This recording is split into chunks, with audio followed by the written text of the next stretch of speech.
Bilisan mo, Amanda. Basang-basa na tayo sa ulan. Kung bakit pa kasi pinilit mo pang tingnan tong lintik na tulay na ito eh. Ano bang malay kung nauulan ngayon, Victor? Reklamo ka ng reklamo. Teka. Ano yun? Narinig mo ba yun? Kakaibang atungal yun ah. Halika na. Bilisan na natin. Baka atakihin tayo niyan. At saan kayo pupunta, ha? Aswang! Victor! Aswang! Oo, Amanda. Nagkikita ko. Ano, ha? Tatakas kayo? Pagkatapos ng ginawa nyo rito sa baryo namin? Mas lalo nyo lang ipinahamak ang mga tao sa bulok na proyektong ginawa nyo. Kaya ang dapat sa inyo, mamatay! Teka lang! Hindi naman namin alam na ganyan ang mangyayari. Hindi alam? Huwag niyo akong gawing mangmang! Ang mga tulad yung tao, nagtatago lang kayo sa pagiging profesional. Pero ang totoo, masakim pa kayo sa mga taong tinatawag niyong mangmang at walang pinag-aralan. Naturingang ipinagmamalaki ang mga natapos. Pero mga magnanakaw! Wala kaming alam sa sinasabi mo. Hindi kami magnanakaw. Huwag mo akong linlangin, lalaki. Basang-basa kong buong pagkatao mo. Kaya nga dapat ka nang mamatay ngayon kesa lumalapang pagiging magnanakaw mo! Wag! Maawa ka sa amin ng asawa ko! Wala akong awa sa mga tulad yung mapanlamang sa kapwa! Huwag! Hayop ka! Halimaw! Lumayo ka sa mag-asawa! Halimaw ka! Ikaw? Bakit mo ipinagtatanggol ang mga walang hiyang to? Umalis ka na kung ayaw mong tuluyan kitang gamitan itong si Matro!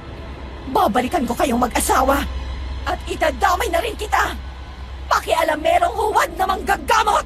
Aswang Radio. Aswang Radio. Aswang Radio. Grabe! Grabe yung unang eksena mga kaaswang radio, di ba, Pao? Ramdam mo ba ako? Basang-basa sa ulan sina Victor at Amanda. Tapos biglang may halimaw na aswang na bumungad. At hindi lang basta halimaw, ha? May dahilan siya sa galit niya. Oo nga po, hindi ito yung tipikal na habulan lang, no?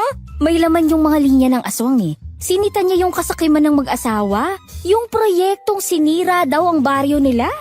Parang, nako, sinasampal tayo ng realidad, di ba?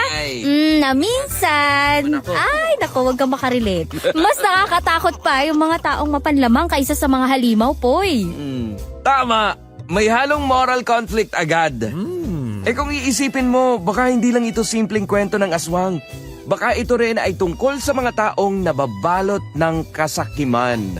Kaya kahit gusto mong kampihan yung mag-asawa, mapapaisip ka rin. May kasalanan nga ba talaga sila? At yung dumating para ipagtanggol sila, nako poy, aba, may laban. Ang tapang niyang humarap sa halimaw para ipagtanggol yung mag-asawa. Pero, teka, totoo bang inosente sina Victor at Amanda? O baka naman may tinatago rin sila? Ayan, dyan pa lang, bitin na agad. Kung ako sa inyo mga listeners, huwag kayong bibitaw. Yeah. Kasi kung ganito kagarapalan ang opening scene, aba, hindi lang siguro ulan ang bubuhos dito. Ano pa? Kundi dugo, katotohanan at karma. Kaya stay tuned mga kaaswang radio dahil ito pa lang ang simula ng kwento nating mapapasigaw kayo sa takot at sa mga revelasyong siguradong hindi nyo inaasahan. Aswang Radio. Aswang Radio. Aswang Radio.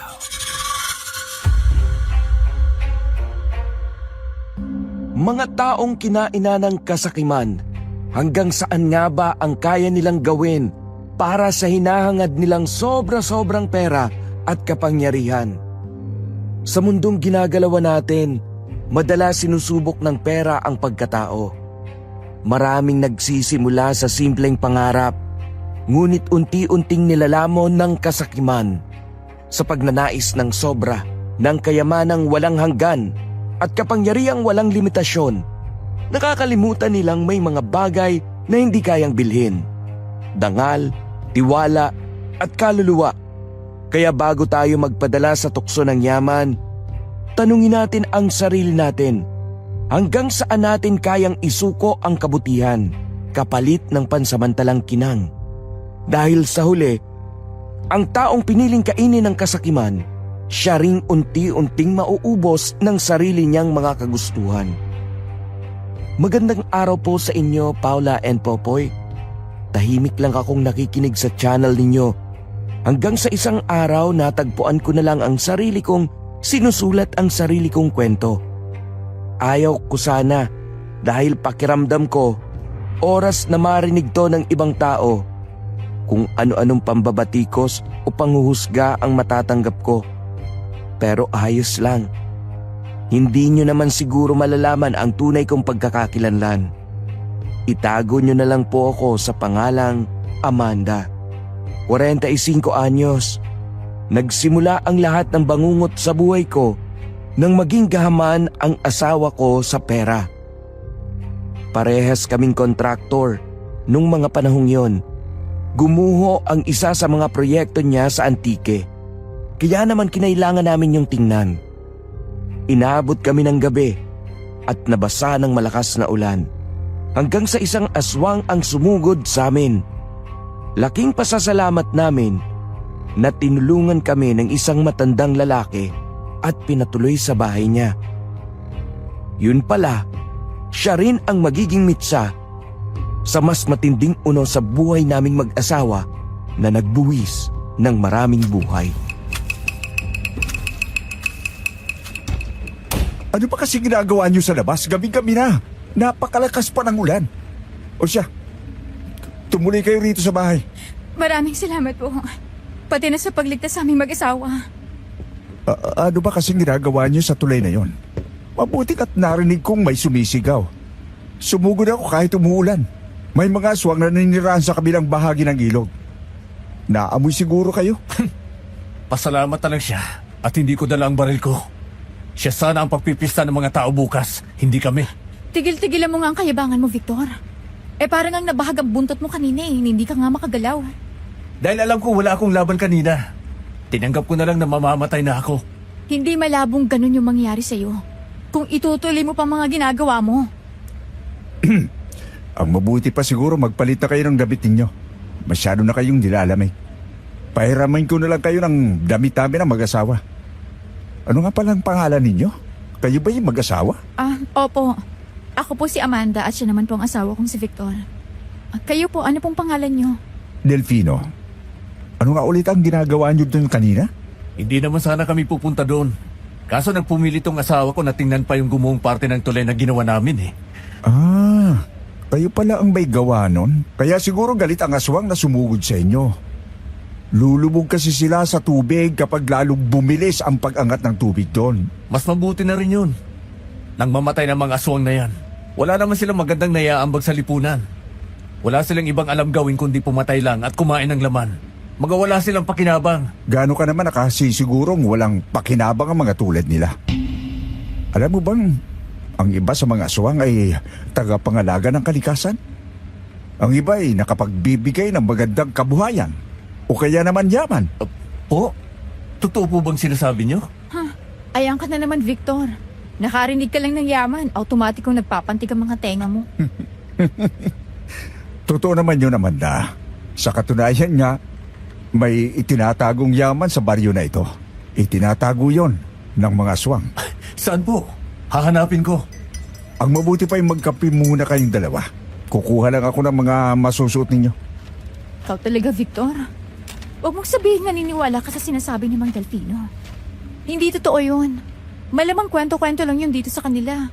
Totoo man o hindi, ano namang masama kung hahanapin ko? Maliit lang tong baryo nila, kahit galugarin ko to ayos lang. Alam mo, yan ang ikakapahamak mo eh. Yang pagiging gahaman mo sa pera. Hindi ka man lang ba tinamaan sa sinabi ng aswang kanina? Nagbubulsa ka ng pera galing sa buwis ng mga tao, Victor. Hindi ka man lang ba nakukonsensya sa ginagawa mo? Amanda, ni minsan ba natanong mo na ang sarili mo kung bakit ko ginagawa yon? Para yun sa atin.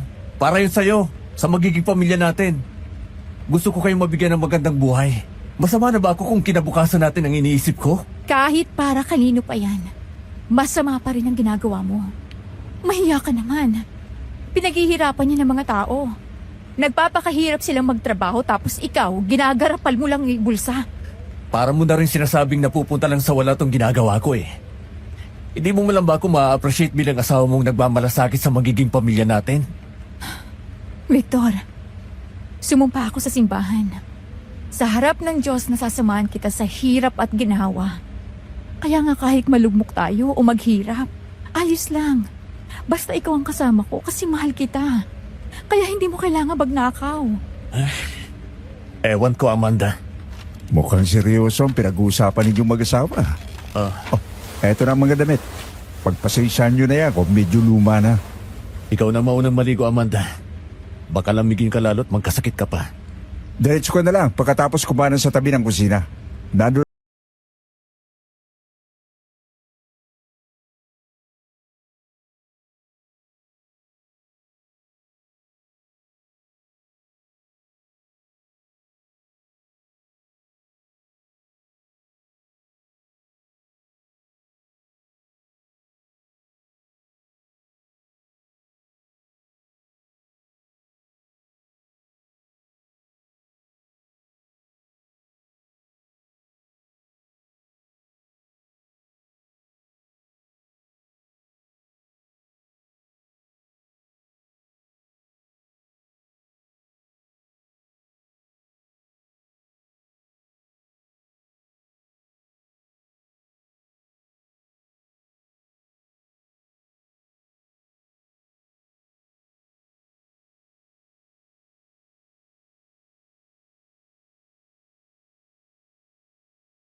Tapos na ako. Ikaw naman ang maligo, Victor.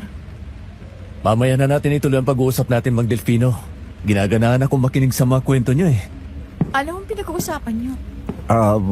Wala naman, Amanda. Tungkol lang sa amin ang asawa ko. Nasaan nga po pala siya? At saka wala po ba kayong anak? Patay na ang asawa ko. Namatay na rin ang nag-iisa kong anak, kaya mag-isa na lang ako sa buhay. Naku, ganun po ba? Hindi naman po kayo nalulungkot dito sa bahay niyo mag-isa? At saka, kung hindi niyo po mamasamain, ano po ang ikinamatay nilang dalawa? Nabaril ang asawa ko habang nagtatanim. Yung anak ko naman, bata pa siya nung malunod siya sa ilog. 10 taong gulang pa lang siya. May mga pagkakataong nalulungkot ako pero nasanay na rin akong mag-isa. Nakakalungkot nga po. Ibang kamag-anak o kaibigan, meron po ba kayo? Pansin ko po parang nag-iisang nakatayo ang bahay niyo rito eh. Meron naman akong matalik na kaibigan si Odessa. Paminsan-minsan binibisitan niya rin ako. Mabuti naman po. Pero ano pong kabuhayan niyo ngayon? Ano pong trabaho niyo? Manggagamot ako. Sapat lang ang kinikita para mabuhay araw-araw. At hindi mamatay. Dito muna ako ha. May kukunin lang ako sa likod ng bahay. Nagluto na rin ako ng lugaw para mainitan ang sikmura natin. Sige po, Mang Delfino. Maraming salamat po.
Mukhang alanganin kung uuwi pa kayo ng ganito kalakas ang ulan.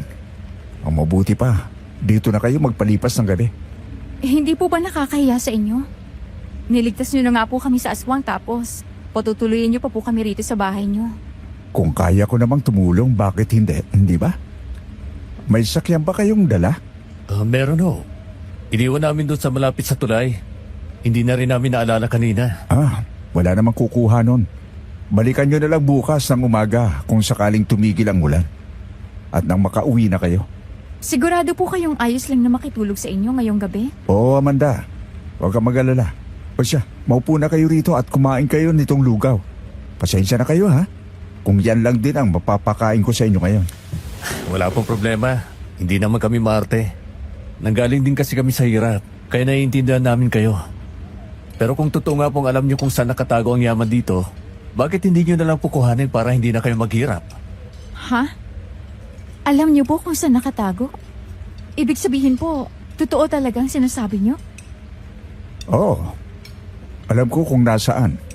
At nakita rin mismo ng dalawang mata ko ang mga gintong nakatago ron. Bakit nga po hindi niyo kunin? Dahil natatakot ako maging gahaman. Dahil kapag naging gahaman ka sa isang bagay, hindi mo papansinin ang sarili mong nagiging halimaw na pala. Hindi naman po siguro ganun yun. Basta gagamitin po para sa mabuti. Gagamitin sa mabuti ang perang galing sa masama? Hindi sa ganung paraan mahuhusgahan ang kasalanan, Victor. Tama si Mang Delfino. Huwag mo nang ipilit ang sayo. Amanda, sinasabi ko lang naman na pwede namang mamuhay sa hindi ganitong klase ng sitwasyon si Mang Delfino.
Victor? Nasaan na yung anak? Victor? Nasaan ka? In nomine majorum Benedict City Honc viron ut pars hentis nostrae fiat. Mang Delfino? Ano pong ginagawa niya sa asawa ko? Oh, Amanda, nagising ka. Wala to. Dinadasalan ko lang ang asawa mo. Dahil sabi niya parang pakiramdam niya nanghihina raw siya. Ito'y para manumbalik ang kanyang lakas. Bumalik ka na sa pagtulog, Amanda. Susunod na rin ako pagkatapos namin dito. Sigurado ka, ha? Sumunod ka na sa akin kaagad. Alam mo namang lagi ako nagigising kapag nararamdaman kong wala ka sa tabi ko. Oo, huwag ka na makulit. Matulog ka na ulit doon. Saglit na lang to. Ilahad mo ang hintuturo mo, iyo. Teka, ano kong gagawin niya dyan sa kutsilyo? Aray, masakit. Ito'y parte ng ritual, Amanda. Inihalo ko ang dugo niya sa langis. Mainam itong ipahid sa kanyang katawan. Sa tuwing pakiramdam niya, nanlalata siya. Para bumalik agad ang lakas niya. Pero ngayon lang ho ako nakakita ng ganyang klase ng panggagamot. Sigurado po ba kayo sa ginagawa niyo sa asawa ko? Abay, oo naman. Huwag mo kong pagdududahan. Bumalik ka na sabi sa kwarto, Amanda. Huwag ka na nga lang mangialam dito sa amin. Alam naman ni Mang Delfino ang ginagawa niya.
Mang Delfino?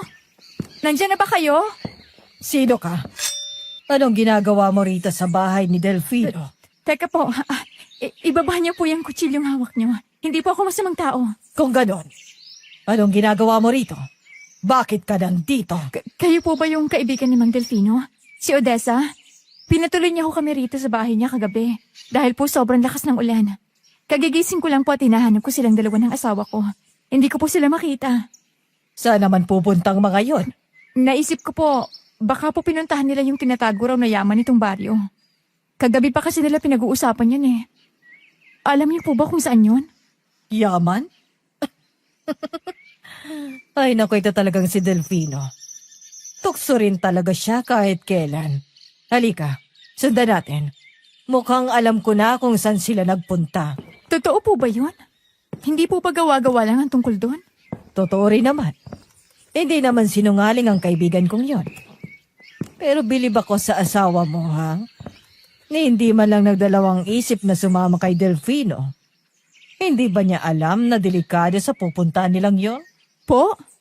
Delikado? Ano pong ibig niyong sabihin? Baka hindi na sila makalabas sa lugar na pinuntahan nila. Magdasal ka na lang na sana'y buhay pa ang asawa mo. Sa tansya ko, hating gabi pa lang ay nagtungo ng dalawang yun doon. Malakas ba ang loob ng asawa mo? Oo. Malakas na ang loob niya. Bakit? Ano ho ba talagang mayroon doon? Sa tingin ko'y wala ka naman palang dapat ipag-alala. Kung malakas ang loob niya, kung tatapangan niya'y makakalabas pa siya ng buhay. Papatayin ba siya ng Mang Delfino sa pinuntahan nila? Sabihin niyo na po kung anong meron doon. Diretsahin niyo na po ako. Kagabi nakita kong hiniwaan niya sa daliri si Victor. Hindi siya sasaktan ni Delfino. Pero susubukin niya. Hindi mo makukuha ng basta-basta ang isang bagay na ninanais mo. Kailangan mo muna yung paghirapan. Hindi yun parang kanin na ihahain sa'yo at kakainin mo na lang. Kailangan niyang itanim, anihin, ibilad, hanggang sa maging bigas. Marami muna siyang pagdadaanan. Diyos ko, sana ayos lang ang asawa ko. Magtiwala ka na lang na mabubuhay siya. Kung gustong gusto niya talaga yun. Tara na, Amanda. Kung gusto mong hanapin ang asawa mo, magmadali tayo bago pa tuluyang sumikat ang araw. Pero, gaano pa kalayo yung lugar na pupuntahan natin? Sa pusod ng gubat, hindi naman ganun kalayo. Doon mismo sa lugar na hindi tinatahak ng kahit na sinong taga rito. Bakit po hindi pinupuntahan? Dahil yon ang lugar na sagrado para sa mga nilalang na hindi natin nakikita. Kaya kung ayaw mong mapahamak, sumunod ka na lang sa akin. Sige po. Basta makikita ko lang ang asawa ko.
Victor!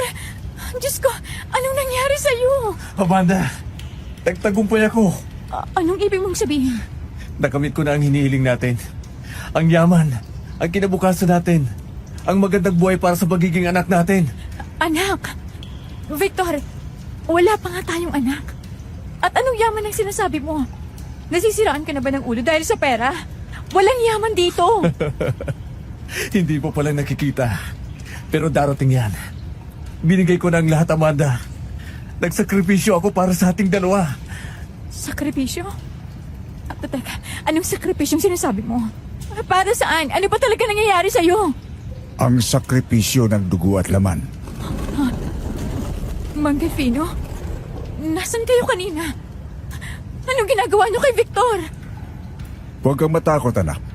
Hindi ko siya sinaktan. Ginabayan ko lang siya sa daang pinili niya. Daan? Ano bang pinagsasabi niyo? Wala akong maintindihan. Ang daan patungo sa kasaganaan, ang kagumatan nito ay may lihim. At tanging mga handang magsakripisyo ang karapat dapat makakita ng yaman.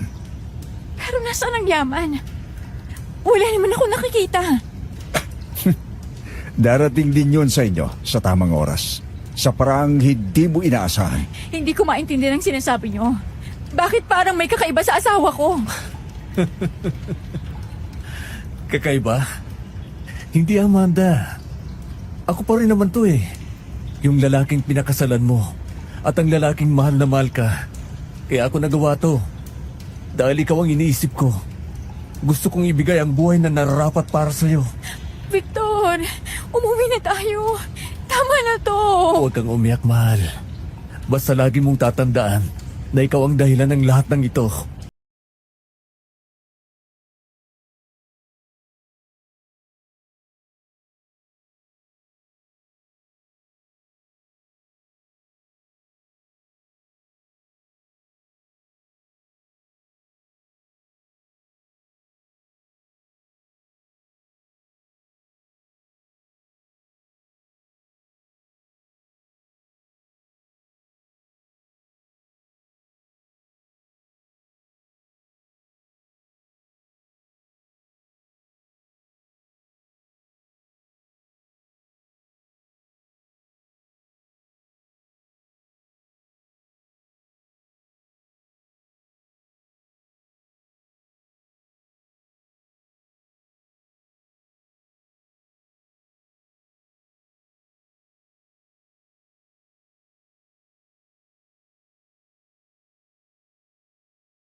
Victor,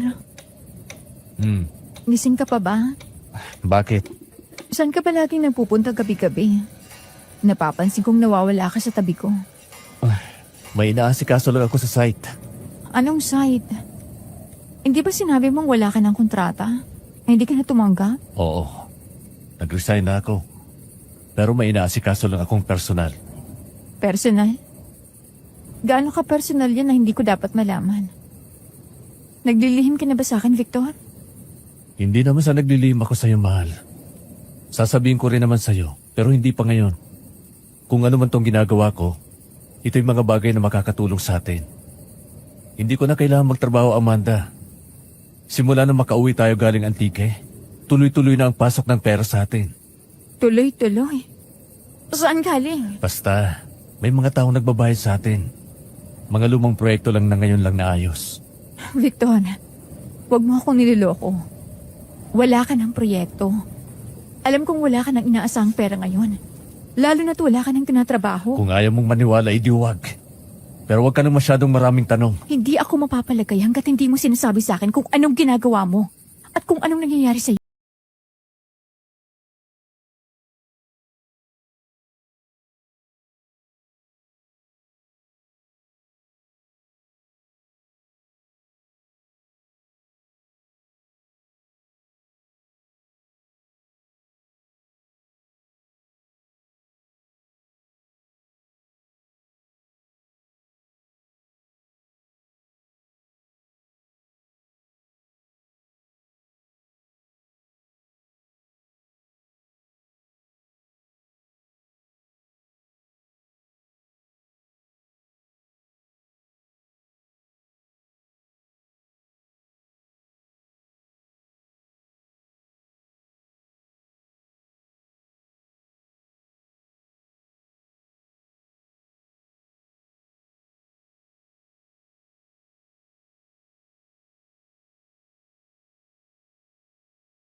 Ma'am, ano bang ginagawa niyo dyan? Hindi pa ba kayo matutulog? 2:00 na ho ng madaling araw, oh. Hindi. Hinihintay ko si Victor. Ha? Umalis na naman po ba? Oo. Susundan ko sana siya kaya hindi ako natulog at hinintay ko siyang umalis. Pero ang bilis niyang nawala. Ma'am, may gusto po sana akong sabihin. Pero wag po kayong magagalit sa akin, ha? Sabihin mo na. Ano ba yon? Pakiramdam ko po, may mali kay Sir Victor. Kakaiba po talagang kinikilos niya eh. Baka po, nayanggaw na siya. Sheila, anong pinagsasabi mo dyan? Ma'am, hindi ko po to sinasabi sa inyo para takutin kayo. Pero yung mga sinyales, nakikita ko na. Gising siya tuwing madaling araw. Lumalabas ng walang saplot sa paa. Tapos pagbalik, parang walang nangyari. Hindi rin siya tumatanda sa itsura. Napansin niyo? Parang mas gumagwapo pa nga. Hindi ko alam ang sinasabi mo. Hindi lang po yun. Ma'am, lumaki po ako kasamang lolo kong manggagamot. May mga kaso siya noon ng mga tao nagiging ganyan. Hindi agad nagiging aswang, pero hindi na rin ganap na tao. Ang tawag sa kanila, mga nayanggaw. Yanggaw? Naririnig ko na yan sa mga kwento nun pero akala ko gawa-gawa lang yun. Hindi po. Ang yanggaw, hindi ipinapanganak. Ginagawa. Minsan ritual, minsan sumpa. Madalas, sa kagat. Kapag humalo ang dugo ng tao sa dugo ng aswang, unti-unti naging isa yung katawan nila. Sa una, wala kang mararamdaman. Pero habang tumatagal, mabubura na yung kaluluwa ng taong nayanggaw. Paano mo nasisiguro? Hindi naman nakagat si Victor nung inatake kami ng aswang. Wala rin siyang sugat. Ma'am, yung ritual, hindi kailangang kagat. Pwede ring pahid ng langis na may halong dugo. Si Mang Delfino, sinugatan niya si Victor at hinayaang tumulo ang dugo sa baon ng niyog. Yun na nga po, ma'am. Yun ang simula ng pagsasanib. Napahawak ako sa dibdib ko. Ramdam kong bumibilis ang tibok ng puso ko. Gusto kong tumawa at sabihing kalokohan lang yon, pero hindi ko magawa. Unti-unting bumabalik sa akin ang mga ginawa ni Mang Delfino sa asawa ko. Pati na rin ang kakaibang wikang ibinubulong niya habang hinihimas ang katawan ni Victor. Ilang araw bago tuloy ang maging ganon. Depende po. Minsan linggo, minsan buwan. Pero kapag nagsimulang magbago ang amoy ng katawan, yun na yung simula. Amoy panis o malansa. Oo, ma'am. At kung napansin yung lumalakas siya sa gabi at parang laging basa ang mga paa, yun na po yun. Kapag gabing walang buwan, doon sila ganap na nagiging halimaw. Hindi ako makapaniwala. Hindi siya halimaw, Sheila. Niligtas nga kami ni Mang Delfino sa aswang noon. Hindi niya rin pinatay si Victor nung may pinuntahan sila para kuhanin yung yamang sinasabi niyang nakatago. Ma'am, minsan hindi nila pinapatay agad. Ginagawa munang sisidlan. Kapag may matinding galit o kasakiman sa puso ng tao, mas madali silang pasukin. Kasakiman? Kaya po madalas mga taong ganid o may tinatagong galit sa puso. Yon ang pinipili nila dahil sila ang mas madaling mapasunod. Sila yung madaling bumigay sa tukso. Sila yung kayang alukin ng yaman kapalit ng kaluluwa. Hindi siya masamang tao. Hindi siya ganun. Hindi ko po sinasabing masama siya. Pero baka ginagamit lang siya. Ang mga aswang marunong magbihis ng kabaitan. Hindi po agad natin yun malalaman. Paano nagkakaroon ng yanggaw?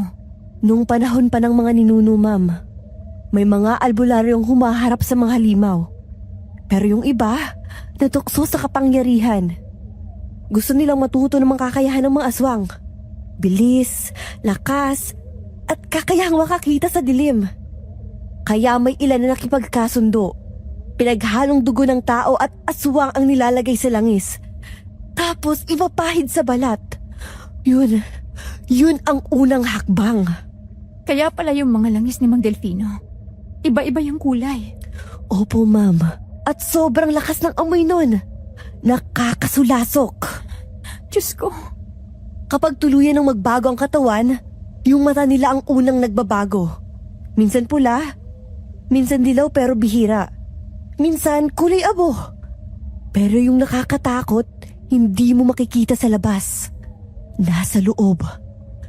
Yung laman, unti-unting nagiging uhaw. Hindi sa tubig, hindi rin sa pagkain, kundi sa dugo. kaya pala puro karne binibili niya nitong mga araw. Ma'am, baka nagsisimula na. Pero wag kayong basta-basta kikilos. Baka mapansin niyang alam niyo ang nangyayari sa kanya. Hindi ko alam kung anong gagawin ko. Hindi ko siya pwedeng iwan. Hindi ko rin kayo masisisi. Pero ma'am, tandaan niyo, kapag tuluyang naging yanggaw si Sir, hindi na siya si Sir Victor. Itsura na lang ang hindi nagbabago sa kanya, pero hindi na siya yun. Paano kung mali ka, Sheila? Paano kung may pinagdadaanan lang talaga siya? O may inaasikaso kaya lagi siyang umaalis? Sana nga, ma'am. Mas pipiliin ko pang mali ako. Pero kung tama ako, hindi ko alam kung may makakapigil pa sa kanya. Hindi ko kayang paniwalaan to. Naiintindihan ko po. Pero minsan, yung mga bagay na ayaw nating paniwalaan, yun yung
Anong ginawa mo?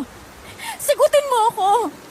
Anong kasalanan ng babaeng to sa'yo? Hindi ko siya pinatay. Natagpuan ko lang siya sa daan. Natagpuan? At bakit mo siya dinampot? Dapat sa pulis mo dinala, hindi rito sa bahay natin. Hindi pwede. Hindi nila maintindihan kung anong nangyari. At ikaw, naiintindihan mo ba?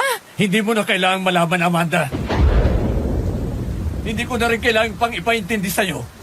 Kasi kahit anong paliwanag naman na gawin ko sa'yo, hindi mo naiintindihan. Sabihin mo sa akin kung paano ko maiintindihan ang mga bagay na to. Victor, mahirap! Sobrang hirap! Mahirap maintindihan at lalong mahirap tanggapin na parang unti-unti may kumukuha sa'yo mula sa akin. Ni minsan, hindi mo ako sinubukang intindihin, Amanda. Nung panahon nagtatrabaho ako at dumidiskarte ako, hindi mo ako maintindihan. Na kaya ako ginagawa yon ay para sa binubuo nating pamilya. Ang hirap sa'yo. Masyado kang matuwid. Ni minsan ba, hindi ka nakagawa ng kasalanan sa buong buhay mo, ha? Oo naman. Tao lang din ako at nagkakasala. Pero ibang usapan na yun kumpara sa mga bagay na ginagawa mo ngayon. Sobrang layo mo na sa dating ikaw. Huwag mo nang hanapin ang dating ako. Dahil wala na yon. At sisihin mo ang sarili mo. Ginagawa ko ang lahat ng ito dahil sa'yo. Para sa'yo. Kaya kung maging magkasalanan man ako sa paningin mo, ikaw ang may kagagawa nito. Ginagawa mo akong ganito dahil sa sobrang pagmamahal ko sa'yo. Victor, mahal din naman kita eh. Pero wag akong sisihin mo kung nagiging halimaw ka na. Ikaw ang pumili niyan, hindi ako. Bumalik ka na sa loob. Tapusin na natin ang walang kwenta pag-uusap na to. Dahil wala naman itong patutunguhan. Hindi. Hindi ako papasok habang may bangkay sa likod ng kotse mo. Saan mo dadalhin yan, ha? Anong gagawin mo dyan?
Mga Amanda! Ma'am, tulungan niyo ako! Sheila! Anong nangyayari? Si Sir Victor, ma'am! Tulungan niyo ako! Victor! Anong ginagawa mo? Umalis ka rito, Amanda! Hindi! Bitiwan mo siya! Huwag kang makialam! Kailangan ko siya! Nakita ko si Victor. Nakasampa sa kama. Hawak sa lieg si Sheila. Namumula ang mukha ng dalaga. Nagpupumilit pumiglas. Nanginginig. Ang mga mata ni Victor nagliliyab sa pula. Ang panga niya naninigas. May likidong dumadaloy mula sa bibig niya. Dugo. At ang mga ngipin niya hindi normal. May dalawa siyang pangil na pawang matatalim at matutulis. Sa isang kagat, maaaring ikamatay ni Sheila. Diyos ko, Victor! Bitawan mo siya! Kailangan ko ng dugo, Amanda. Anong dugo? Hindi mo maintindihan. Kailangan ko mag-alay. Kapalit ng yaman, ng kapangyarihan. Hindi mo kailangan gawin to. Hindi ka ganito, Victor! Hindi mo ako kilala. Hindi mo alam kung gaano ako naghirap para lang makuha ang yamang gusto ko. Napatigil ako. Ang boses niya, hindi na boses ng tao. Parang may dalawang tinig na nagsasalita. Isang pamilyar, isang halimaw. Kinuha ko ang krusipiho sa dingding at tinapon sa kanya. Tumama yun sa balikat niya at bahagya siyang napaigtad. Umangil na parang nasasaktan. Huwag kang makialam! Kung gusto mong sirain ang buhay mo, gawin mo mag-isa! Huwag mong idama yung mga taong walang kasalanan! Walang inosente sa mundong ito, Amanda. Lahat may utang. Ang dugo at kaluluwa. Yan lang ang may kayang magbayad ng mga kasalanan nila. Ma'am! Tulungan niyo ako! Tumakbo ka na, Sheila! Bilisan mo! Hindi kayo makakatakas! Victor! Pakinggan mo ako! Alam mo naman kung para saan ko to ginagawa, di ba? Para sa atin. Para sa kinabukasan natin. Kaya ibigay mo na sa akin si Sheila. Siya lang ang kailangan ko. Diyos ko po! Victor! Alaga ko! Tigilan mo na ito! Hindi mo kailangan pumatay para lang mabuhay, Victor! Wala kang alam sa sinasabi mo. Kailangan kong pumatay kung gusto kong makuha ang lahat ng bagay na gusto ko sa mundong ito. Lakas, kapangyarihan, yaman, buhay na walang hanggan. Walang ganon! Lahat tayo mamamatay! Hindi, Amanda. Pwede akong mabuhay kahit gaano ko makatagal gustong manatili sa mundong ito. Inilapit ko ang sarili ko. Kahit nanginginig, ramdam ko ang init ng hininga niyang amoy bakal at dugo. Tinitigan ko siya ng mata sa mata, kahit para akong hinihigop kung paano siya tumingin sa akin. Sinubukan kong palabasin ang natitirang pagkatao sa kanya. Kung may natitira pang konting ikaw dyan sa loob mo, itigil mo na to! Hindi ko na kayang bumalik sa dati. Masyado lang malalim ang supang ibinigay nila sa akin. Hindi ko na basta matatakasan to kahit anong pilit ko. Victor, hindi ito ang Victor na pinakasalan ko. At hindi ito ang Amanda na minahal ko. Yung Amanda ko, marunong maniwala, marunong umintindi, at hindi ako basta-basta iiwan. Napatigil ako. Sa gitna ng lahat ng halimaw niyang anyo, may boses pa rin doon. Boses ng lalaking minahal ko. Pero sa likod noon, may halakhak na ibang nilalang na kahit kailan, hindi ko susubukang kilalanin. Alam mo kung bakit ako pinili ng nilalang niya yon? Kasi may lakas at tapang ako. Kasi kaya kong pumatay ng walang pag-aalinlangan. Hindi yun lakas. Kahinaan yun.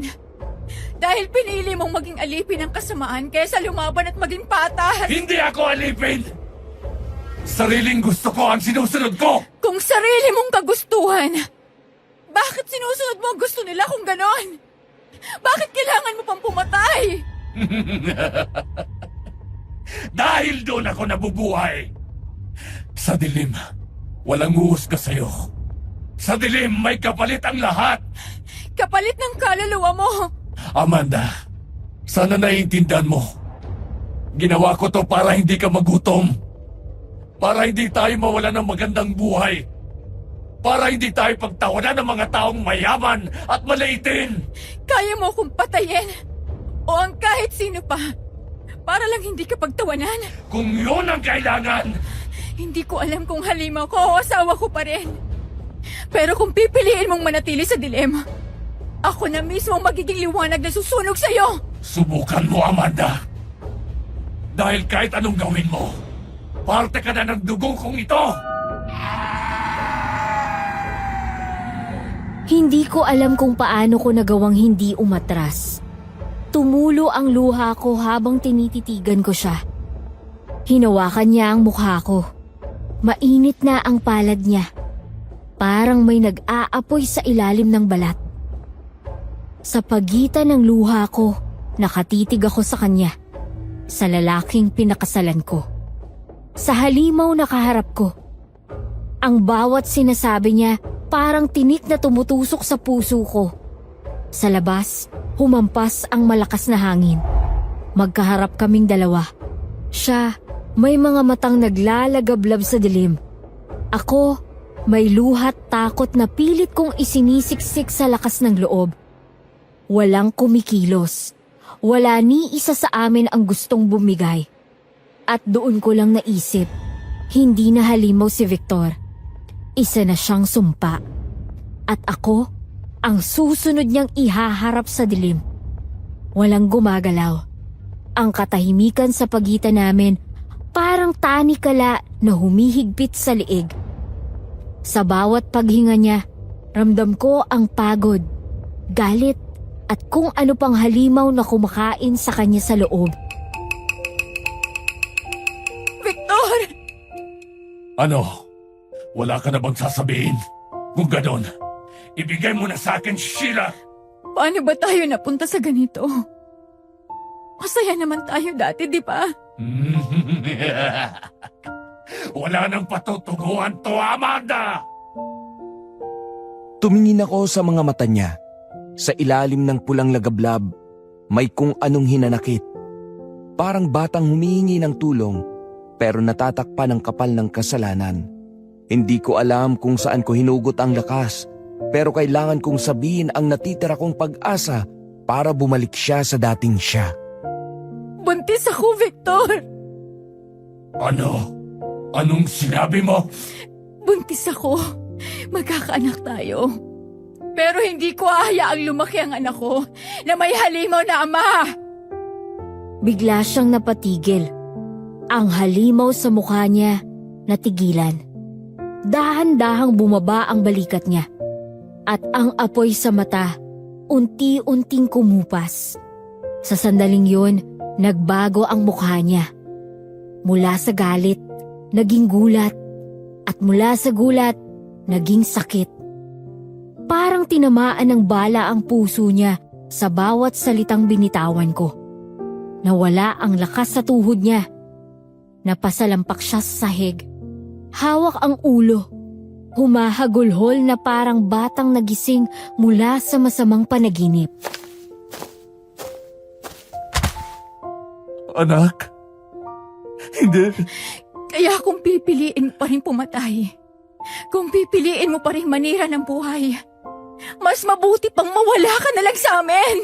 Hindi. Hindi ko alam. Amanda, hindi ko alam. Ayokong maging halimaw na ama. Ayokong maranasan ng anak ko yung nakikita ko sa salamin tuwing gabi. Kung talagang ayaw mo, baguhin mong sarili mo. Hindi pa huling lahat, Victor. Hindi ko alam kung paano. Hindi ko na alam kung alin yung totoo. Hindi ko na alam kung paano pa to o yung demonyong nasa loob ko.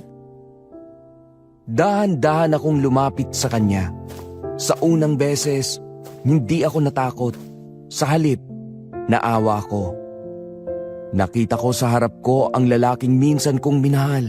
Hindi halimaw, hindi biktima, kundi isang taong nawala ng direksyon sa buhay. Tingnan mo ako, Victor. Tingnan mo ako. Amanda, wala na akong ginawang tama. Nagnanakaw ako. Nagsisinungaling. Pumapatay. Akala ko may rason. Akala ko kaya kong kontrolin. Pero nang maramdaman kong gusto ko na rin pumatay para sa lintik na yaman na yan. Doon ko lang naisip, baka wala na talagang pag-asa para sa akin. Meron pa. Meron pa. Hanggat umihinga ka, meron pa, Victor. Paano kung huli na? Paano kung kahit anong gawin ko? Yung dugo na to, hindi na malilinis. Hindi mo malilinis sa sarili mo. Pero pwede tayong humingi ng tulong. Amanda, gusto ko nang bumalik. Gusto kong maging ako ulit. Gusto kong magising na hindi natatakot sa ginagawa ko. Kaya mo. Basta gusto mo. Hindi ko alam kung kakayanin ko. Pero kung yan ang kailangan para hindi magkaroon ng halimaw na ama ang anak ko at hindi siya matulad sa akin, gagawin ko. Kapag pinili mong bumalik, tutulungan kita. Hindi ko alam kung paano pero hindi kita iiwan. Hanggat gusto mong iligtas ang sarili mo, Victor. Hindi mo kailangang iligtas ako, Amanda. Iligtas mo na lang yung anak natin sa akin. Sa unang beses mula ng gabing dumating siya, narinig ko ulit ang boses niyang dati kong nakasanayan. Malambot, totoo, marupok. Niluhuran ko siya at hinawakan ko ang kamay niyang malamig at nanginginig. Narinig kong umubo si Sheila mula sa gilid. Napatingin kami pareho. Namumutla siya. Hawak pa rin ang liig niyang may marka ng mahahabang kuko ni Victor. Ma'am, sir, baka pwede pa. Si Lolo Romuelo, noon may ginamot siyang tulad ni sir. Hindi man lahat gumaling, pero may ilan na nakabalik sa dati. Lolo Romuelo? Opo, sir. Sa kabilang baryo. Matanda na siya pero buhay pa. Kaya pa nga niyang gumawa ng langis at dasal laban sa sumpa. Paano kung hindi gumana? Wala namang mawawala, sir. Pero kung mananatili kayo rito, baka tuluyan ang makain ng sumpa yung natitirang tao sa inyo. Tahimik si Victor. Dahan-dahan niyang itinaas ang tingin sa akin. Hindi nagalit ang nasa mga mata niya, kundi pagod, pagsisisi, at isang uri ng paghingi ng tawad na hindi niya masabi sa salita. Susubukan natin. Hindi kita hahayaang mawala ng tuluyan sa akin. Amanda, kung sakaling hindi ko kayanin, huwag mong hayaan na maging kagaya ko ang anak natin. Hindi mangyayari yun, Victor. Basta lumaban ka. Tumango siya. Dahan-dahan. Parang bata.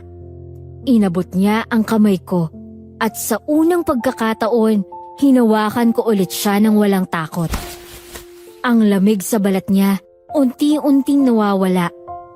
Sa katahimikan ng gabing yun, walang salita ang kayang tumumbas sa bigat ng nangyari.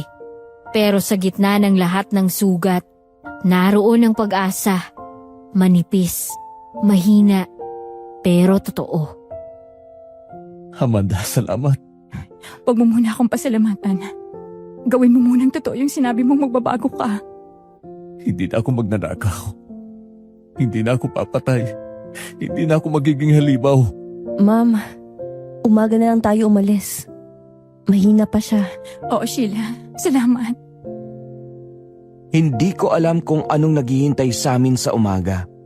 Hindi ko alam kung maililigtas pa si Victor o kung malulunok na siya ng sumpa. Pero isa lang ang malinaw. Hindi ko hahayaang ang anak namin ay ipanganak sa dilim na nararanasan ko. Maaga kaming umalis kinabukasan. Makulimlim ang langit at ang hamog ay parang usok na bumabalot sa kalsada. Walang imikan sa loob ng sasakyan. Si Victor nakatingin sa labas, habang si Sheila ay mahigpit na hawak ang rosaryong pilak. Ako, tahimik lang.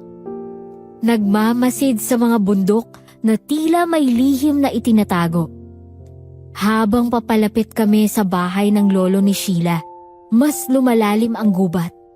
Ang kalsada unti-unting nagiging makipot at bawat puno ay parang may matang nakamasid. Hanggang sa nakita namin ang lumang bahay. Gawa sa kahoy, may nakasabit na palaspas sa pinto at usok mula sa kalan sa loob. Sino kayo? At anong dahilan ng paglapit nyo sa bahay ko? Bihira na akong bisitahin ngayon, lalo na ng mga taong may dalang mabigat na anino. Ako po ito, Lolo. Si Sheila. Sheila, ang tagal mo ring hindi bumisita sa akin. Pero itong kasama mo may kakaiba sa kanila, lalo na sa lalaking to. Lumingon siya kay Victor. Ang matanda, nakatingin ng matalim, parang may hinahanap sa loob ng kaluluwa. Si Victor, nakatungo, hindi makatingin pabalik. Lolo, tulungan niyo po kami. Hindi na namin alam kung saan pa kami pupunta para makahingi ng tulong. May sumpa ako ng aswang. Gusto ko sanang matanggal. Sumpa nga. Malalim. Hindi gawa ng karaniwang aswang kundi isang nilalang na may hawak ng kasunduan. Mabigat ang lagda ng dugo sa katawan mo, iyo. At kung yan ang nasa loob mo, hindi yan basta dasal lang ang katapat. Pero kaya pa po ba siyang gamutin, Lolo, kahit paano? Hindi lahat ng sumpa ginagamot. Ang iba ay sinusuko. Pero sa kaso niyang ito, may isa pang daan. Hindi ako ang makakabasag ng selyo ng dugo. Tangi ang nilalang na gumawa ng kasunduan ang may karapatang pumutol dito. Ibig sabihin, kailangan pa naming hanapin yung aswang na yun? Oh, apo. Kailangan siya mismo ang kausapin ng lalaking ito. Ngunit tandaan mo, ang mga aswang hindi pumapayag na bawiin o itigil ang kasunduan. Sa oras na maramdaman niyang gusto niyong tumakas, dudurugin niya kayo. Paano kung hindi ko kayanin? Kakayanin mo. Para sa anak natin. Anak? Ika'y nagdadalang tao iya. Kung ganon, mas lalong dapat kayong magmadali. Kapag nalaman ng aswang na may sanggol sa sinapupunan, mari niya itong gamitin bilang kapalit ng kasunduan. Hindi siya papayag na mawala sa kanya ang dugo ng sumpa. Lolo, may paraan ba para maprotektahan sila kung sakaling haharapin nila ang aswang at mapalaban sila? Magdala kayo ng lagis ng diyog na hinaluan ng asin at bawang. Ang mabisang mga pangontra. Bukod doon, samahan nyo na rin ang banal na tubig at rosaryo. Ipanalangin nyo ang mga kaluluwa nila. Yan lang ang makakabawas sa lakas nila. Pero tandaan nyo, hindi yan panlaban. Pampabaga lang. Kapag humarap na kayo sa kanila, tapusin nyo sila agad. Kailan namin sila pinakamainam na harapin? Kapag handa na ang loob mo, ang laban na ito hindi laban ng lakas, kundi paninindigan. Kailangan mong humarap hindi bilang alipin, bilang lalaking may karapatang bawiin ang kaluluwa niya. Paano kung hindi ko na makita yung dati kong sarili? Huwag mong hanapin ang dati. Hanapin mo kung sino ka bago ka pa naging alipin. Doon mo makikita ang lakas na kinuha niya sa'yo. Lolo, kung babalik kami, saan po kami magsisimula? Sa lugar kung saan niya unang pinirmahan ang kasunduan. Doon nakabaon ang selyo ng dugo mo. Kung gusto mong bawiin, doon mo kailangan humarap sa kanya. Ngunit tandaan mo iyo, hindi lang aswang ang kakalabanin mo roon. Kakalabanin mo ang sarili mong kasakiman.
Bakit mo kami iniligtas dati?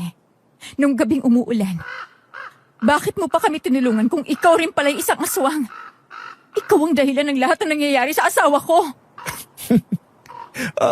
Ang gabing yon, hindi tulong yon. Iya, planado yon. Kasi alam ko kung gaano kauto-uto ang asawa mo. Delfino, bakit mo to ginawa? Dahil kaya mo. Alam kong kaya mong pumatay. Kaya mong mandaya. Nararamdaman ko ang galit mo sa kahirapan. Yung gutom mo sa kapangyarihan. Lahat ng ganyan, anak, madaling tuksuhin. Tinukso mo ako! Hindi. Inalok lang kita. Kung ano ang gusto mo. Ang tukso hindi gumagana kung walang kasakiman. Kaya pala sabi ng aswang noon, isa kang huwad na manggagamot. Oo. Dahil ang tunay na manggagamot, nagliligtas. Ako gumagawa ng dahilan para mas lumubha ang sugat. So lahat ng ginawa nyo, pati yung pagligtas sa kanila noon, kasinungalingan lang? Hindi ko kailangan magsinungaling. Ang mga tao kusang naniniwala sa mabuti kapag takot na sila sa masama. Naalala mo pa iyo? Ang sinabi ko sa iyo? Bibigyan kita ng lahat ng gusto mo. Pero, may kapalit. Akala ko. Alay lang na hayop. Hindi ko alam. Na ang alay ay hindi hayop, kundi tao? Oo, Victor. Dugo ng tao ang nagpapalakas sa kayamanan mo. Ang yamang gusto mong makuha ay may halagang kailangang bayaran ng buhay. Hindi ko sinasadya. Hindi ko alam. Alam mo, pero pinili mong hindi maniwala. Kasi mas madali mong tanggapin na aksidente kaysa aminin na gusto mo ito. Nakakatawa kayong mga tao. Kapag gutom, lumalapit sa dilim. Pag nabusog, tsaka maghuhugas ng ginawang kasalanan. Kaya nga sila madaling utuin, Odessa. Tama na! Hindi niyo ba nakikita kung anong nangyari sa kanya? Halimaw na siya dahil sa inyo! Halimaw? Hindi. Hindi siya halimaw. Isa lang siyang taong nangarap ng sobra. Kung kaya mo siyang gawin ganito, kaya mo rin sigurong ibalik siya. Ibabalik. Hindi ko binabawi ang binigay ko na. Hindi ako Diyos, Amanda. Ako lang ang nagpapaalala kung gaano kadali para sa tao na ipagbili ang kaluluwa niya. Ibabalik mo ako! Iyo? Bakit ko naman gagawin yon? Ang kasunduan natin malinaw. Hanggat may dugong umaagos, mananatiling buhay at mayaman si Victor. Hindi ba't ikaw mismo ang pumirma sa patak ng sarili mong dugo? Ma'am, baka kailangan na nating umalis. Hindi pa. Hindi ako aalis nang wala siyang sagot. Bakit mo kami niligtas noon? Kung plano mo rin pala kaming wasakin. Kasi gusto kong maramdaman kung gaano kasarap mabuhay. Bago ko kunin lahat. Hindi ba't mas masakit mawalan kapag una mo nang natikman ang saya? Anong gusto mo sa akin, Delfino? Sabihin mo! Ang gusto ko, anak, ay tapusin mo ang sinimulan mo. Ibalik mo ang natitirang buhay mo bilang kabayaran. Matagal na naming hinihintay to. Eh di araw-araw bumabalik ang mga lumalabag sa kasunduan. Kaya nga kakaiba si Victor. Hindi ko inakalang maglalakas loob siyang bumalik. Pero mabuti yon. Mabuti yon. Hindi lahat ng kaluluwa marunong humingi ng tawad. Amanda, tama ka. Hindi ko na kayang takasan to. Pero hindi ka rin namin nahayaang lamunin niya. Kung ganon, maganda kayo. Dahil ang hinihingi ng lupa, babayaran ng laman. Sa sandaling yun, parang huminto ang oras. Si Victor, si Sheila at ako. Tatlo kaming nakaharap sa dalawang nilalang na hindi dapat umiiral. Nanahimik kaming lahat. Pero sa mga titig namin ni Victor, malinaw ang lahat. Bago matapos ang lahat, kailangang tapusin muna namin ang kasunduan sa dugo. Nagtagpo ang mga mata namin ni Mang Delfino. At sa mga mata niyang yon, wala na akong nakitang bakas ng sino mang nilalang na nakisama sa amin. Puno na lang yon ng uhaw at matinding kasamaan. Bago pa kami makakilos, si Aling Odessa ang unang gumalaw. Napaatras ako dahil sa bilis niya. Parang kidlat siyang humagibis, pero hindi siya sa akin sumugod. Direkta siyang umatake kay Victor. Pero bago pa siya makalapit sa asawa ko, mabilis na humarang si Mang Delfino. Anong ginagawa mo, Odessa? Hindi pa nila oras. Hayaan mo na akong tapusin sila, Delfino. Kailangan lang natin ang kabayaran. Huwag mo nang hintayin ang kaluluwa niya. Ang laman at dugo niya ay sapat na para sa atin. Nagugutom na ako! Sinabi ko ng akin sila. Akala mo ba't madali akong naghahanap ng bago? Ang mga lalaking gaya ni Victor, bihira na sila.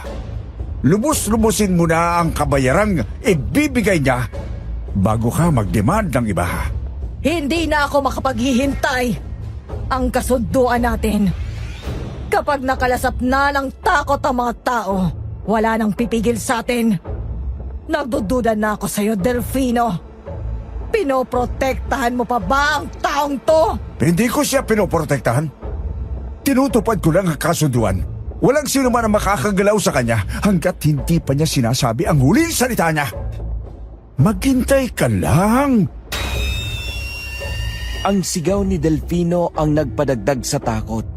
Habang nagtatalo sila, mabilis akong hinila ni Sheila sa pinto. Bigla niyang ibinato ang isang supot ng asin na dala niya sa direksyon ni Aling Odessa. Tumilapon si Aling Odessa at nagmistulang aso na pinaso ng tubig.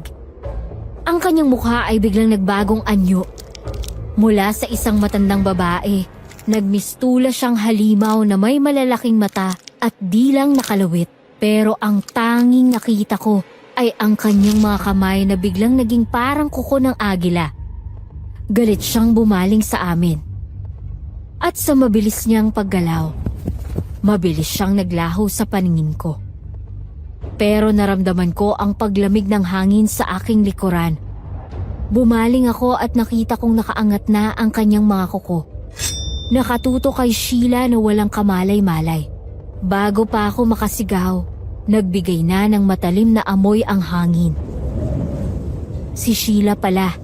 Habang tumatakbo ay may nahablot na matalim na bolo sa tabi ng kusina. Sa isang iglap, habang nakatuon ang atensyon ni Aling Odessa sa aming lahat, itinusok ni Sheila ang bolo sa likod niya. Tumumba si Aling Odessa. Ang kanyang anyo ay unti-unting nagbago. Sa loob lang ng ilang segundo, nagmistula siyang abo.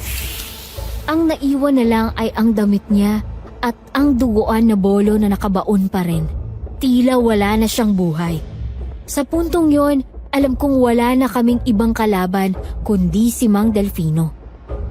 Odessa!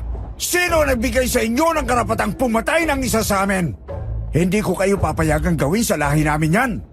Hindi namin ginusto yan, Mang Delfino. Kayo ang nagsimula nito. Dapat na kayong tumigil. Tumigil! Sa tingin mo ba titigil ako sa inyo? Hindi ko kayo titigilan hanggat hindi ko sinasakatuparan ang gusto ko. Pinatay niyo ang kaibigan ko. Victor! Lumaban ka! Huwag mong hayaang kainin ka ng kadiliman niya. Huwag mong iwan ang pamilya mo. Pamilya mo? Ako ang pamilya niya. Ang dugo ko ang dumadaloy sa kanyang ugat. Ang dugo ko ang nabibigay lakas sa kanya para makabangon sa hirap. Hindi mo alam ang sakripisyo ko. Siyang magiging kapalit! Sakripisyo? Ang tawag mo ba sa paglapastanganan sa buhay ng iba ay sakripisyo? Ang paggamit sa asawa ko para lang sa sarili mong layunin. Hindi yan sakripisyo. Yan ay kademonyuhan. Hindi ka na tao! Makahimik ka, Amanda! Ang kapal ng mukha mong tawagin akong demonyo. Mas demonyo pa kayo na nagpapanggap na matuwid. Mas demonyo pa kayo na magdanakaw sa bayan. Ang asawa mo, pareho kayong ganid. Pero siya, may kabuluhan sa pagiging ganid niya sa akin. Ang matinding galit ni Mang Delfino ay parang apoy na gustong lamunin ang lahat ng nasa paligid niya. Nagsimulang umikot ang mga mata niya at biglang nagdilim ang paligid. Hinila ko si Victor pero tila napako na ang kanyang mga paa. Kitang-kita ko ang pakikipaglaban niya sa loob. Ang luha na tumutulo sa kanyang mga mata. Kinuha ni Sheila ang isa sa mga bangko at itinapon kay Mang Delfino. Bigla namang umatake si Mang Delfino. Ang bilis niya ay hindi mo mahahalata kung hindi ka handa. Naglabas siya ng matutulis na kuko. Tila metal na matalim ang mga ito. Mabilis akong humarang sa pagitan nila ni Victor. Alam kong hindi ko siya kayang labanan, pero hindi ko hahayaang saktan niya ang asawa ko. Tumama ang kanyang kuko sa aking balikat. Napasigaw ako sa sakit. Ang tindi ng kanyang puwersa ay nagpatilapon sa akin. Ha? Sa tingin mo, handa siyang mamatay para sa'yo? Ano pang kailangan mo para makita na hindi siya karapat-dapat sa'yo, Victor? Hindi ka karapat-dapat sa kanya. Wala kang karapat nagsaktan ng asawa ko! Pero, nagawa ko na! Papatayin kita! Agad niyang hinablot ang bolo na ginamit ni Sheila para patayin si Mang Delfino. Sa kabila ng pag-aalangan, tumakbo siya patungo kay Mang Delfino. Hindi nag-iisip si Victor. Nagdidilim ang kanyang paningin sa galit. Bago pa makahanda si Aling Odessa sa atake, naitulak niya ang bolo. Hindi tumama sa puso, kundi sa tagiliran. Kahit may sugat, parang wala siyang naramdaman. Dahan-dahan siyang tumayo at ang dugo ay tumutulo mula sa kanyang sugat, pero hindi siya nagpapakita ng anumang pagod. Ang tanging nakita ko ay ang matinding galit sa kanyang mga mata. Bago pa ako makatayo, dahan-dahan nang gumalaw si Mang Delfino. Ang matinding sugat niya sa tagiliran ay tila wala lang. Hinila niya ang bolo mula sa kanyang laman at ang paglabas ng dugo ay tila nagbigay lang sa kanya ng mas matinding puwersa. Hindi pa ako tapos, Amanda. Ikaw ang kukunin ko. Ang buhay mo ang huling kabayaran! Wag! Mama Amanda! Umiwas ka! Buong puwersa siyang sumugod sa akin. Ang kuko niya ay tumutok sa aking dibdib. Napapikit na lang ako, handang saluhin ang kamatayan. Pero bago pa tumama ang matalim niyang kuko, isang matigas na katawan ang biglang humarang. Si Victor. Hinarang niya ang atake at sa isang iglap, tumama ang matalim na kuko ni Mang Delfino sa kanyang sikmura. Kasabay ng pagtama sa kanya, buong lakas ding isinaksak ni Victor ang bolo sa dibdib ni Mang Delfino at sabay silang bumagsak. Amanda! Mahal ko! Huwag ka magsalita, Victor. Huwag mong ipikit na mata mo. Tatawag ako ng tulong. Handa ako magbayad ng kahit magkano, Victor. Basta huwag mo lang ako iwan. Wala nang oras, Amanda. Ang lahat ng ito, ang lahat ng gulo, ako ang may gawa. Ang kasakiman ko ang nagdala sa atin dito. Hindi, Victor. Huwag mong sabihin yan. Handa kitang patawarin sa lahat ng kasalanan mo. Sa lahat ng ginawa mo. Sa lahat ng kasinungalingan mo, pinapatawad na kita. Pakiusap, panatili ka lang. Hindi ko kakayanin kung mawawala ka. Hindi ko gusto maging ganito, Amanda. Gusto ko lang makabawi sa'yo. Gusto ko lang makita mo na kaya kong maging patagumpay. Pero sa maling paraan. Patawarin mo ako, Amanda. Patawarin mo ako sa pangila ko sa'yo sa impyernong ito. Patawarin mo ako sa hindi ko pagiging matuwid na asawa. Shh, hayaan mo na yan. Tandaan mo, pinatawad na kita. Ang mahalaga, bumalik ka sa akin. Lumaban ka para sa akin, Victor. Matagal na akong lumaban, mahal. Simula pa lang, alam kong hindi na ako madadalo. Pero Sa uling pagkakataon, pinili ko ang tama. Pinili ko ang pag-ibig ko sa iyo. Salamat. Salamat na hindi mo ako iniwan. Kahit kailan, hindi ka naniniwala sa kadiliman. Ikaw ang liwanag ko. Victor, please. Huwag mo kaming iwan na magiging anak natin. Anong mangyayari sa amin? Kailangan ka namin, Victor. Alam kong magiging matapang ka. Alam kong magiging ligtas ka. Kayong dalawa. Hindi ka mamamatay. Hindi ka mamamatay, Victor. Victor, mahal kita. Mahal. Na mahal din kita. Amat.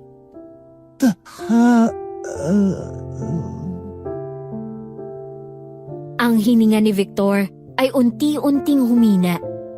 Ang kanyang pag-iyak ay naging pag-ubo. Hinawakan ko ang kanyang pisngi. Puno ng luha. Isinara niya ang kanyang mga mata. Sa isang iglap, wala na siya.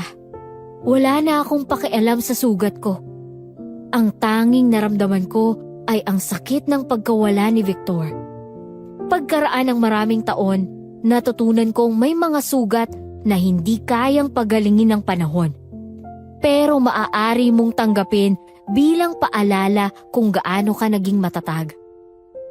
Mahal na mahal ko si Victor. At sa bawat liwanag ng kandila tuwing gabing madilim, ramdam kong nandun pa rin siya. Nagbabantay. Ang anak namin ngayon ay malakas, mabait, at walang bahid ng sumpa. At ako, natutunan kong hindi mo kailangang manatili sa dilim para ipaglaban ang pag-ibig. Dahil ang tunay na tapang ay ang pagpili ng liwanag kahit mag-isa. Hanggang dito na lang po ang liham kong ito. Pero bago ako magpaalam, sana masagot niyo ang tanong ko. Kung mabigyan ng pagkakataong mapili ang kwento kong ito. Kung kayo po ang nasa sitwasyon ko at unti-unti niyong nalalaman na nagiging halimaw na ang taong mahal niyo dahil sa kasakiman sa pera, iiwan niyo na ba siya o susubukan niyo siyang tulungang bumalik sa dating siya? Aswang Radio. Aswang Radio. Aswang Radio. Grabe, Pao! Alin? Alam mo, kahit ilang buwan na tayo nagbabasa ng mga nakakakilabot na kwento rito sa Aswang Radio, may mga confessions talagang tatago sa buto mo. At yung kay Amanda tumagos. Sobra, Poy! Hindi lang yung kwento ng katatakutan. Yan ay kwento ng sakripisyo, kasakiman, at walang hanggang pag-ibig na sinubok ng supernatural. Imaginein mo, Poy, ha, ang asawa mo, si Victor, mula sa pagiging kontraktor na ganid sa pera, naging biktima ng aswang dahil sa yaman na kanyang hinangad. Parang yung pangarap niyang umasenso, nag-iba yung terms and conditions, lalo na dahil sa kanyang pagiging ganid. Tama! Ang pinakaunang moral lesson na kailangan nating matutunan dito ay tungkol sa kasakiman o greed. Talaga ba? Oo. Kailan ba magiging sapat ang sapat? Dahil sa pagiging ganid, hinanap ni Victor ang yaman na may kapalit pala. Akala niya easy money, yun pala, easy sumpa. Ay. O hindi ba nakakatakot na masanda siyang makipag-deal sa aswang? Kesa makontento sa kung anong meron sila ni Amanda. Ibig sabihin, mas malaki ang pagpapahalaga niya sa pera kesa sa kaligtasan o higit pa sa pagkatao niya. Pero boy, sa kabila ng lahat, nandun pa rin si Amanda. Ito yung part na gusto kong i-highlight, boy, ha? Ang lakas at katapatan ng pag-ibig ni Amanda. No? Grabe. Hindi siya tumakbo. Imaginein mo, sinubukan niyang tulungan ng asawa niya kahit alam niyang halimaw na ang kalaban niya. Yun yung turning point kung saan alam mong hindi na lang yung aswang yung kalaban mo, kundi yung panahon at kapalaran. Ang pinakamatindi sa lahat ay yung huling eksena eh. Bakit? Ang pagpanaw ni Victor. Grabe yung intensity ng grief at acceptance ni Amanda. Tama. Alam mo, minsan, Mas masakit pa yung mawala ang taong mahal mo kaysa sa sugat na nakuha mo eh. Ang aral dito ay, ang tunay na pag-ibig ay hindi lang sa ganda o yung perfect na tao in love. Ito ay ang pagtanggap at pagmamahal mo sa halimaw na pinili niyang maging. Pero may hangganan yan. At, eto pa Poy, at sa dulo, napakaganda ng realization ni Amanda, no? Ang sabi niya, natutunan kong hindi mo kailangang manatili sa dilim para ipaglaban ang pag-ibig. Dahil sabi niya, ang tunay na tapang ay ang pagpili ng liwanag. Kita mo yun? Kahit mag-isa daw. Ibig sabihin, ang healing ay nasa pagpili ng liwanag. Hindi mo kailangang magpakulong sa sumpa ng nakaraan o ng kasakiman ng taong mahal mo. Kaya niyang maging matatag at palakihin ang kanyang anak na walang bahid ng sumpa. Kaya niyang magpatuloy, di ba, Poy? Oo. Yan ang tunay na tapang, ang pagpili ng liwanag sa gitna ng dilim. At ngayon, dumako na tayo sa pinakamalaking tanong ni Amanda. Ano ba yun?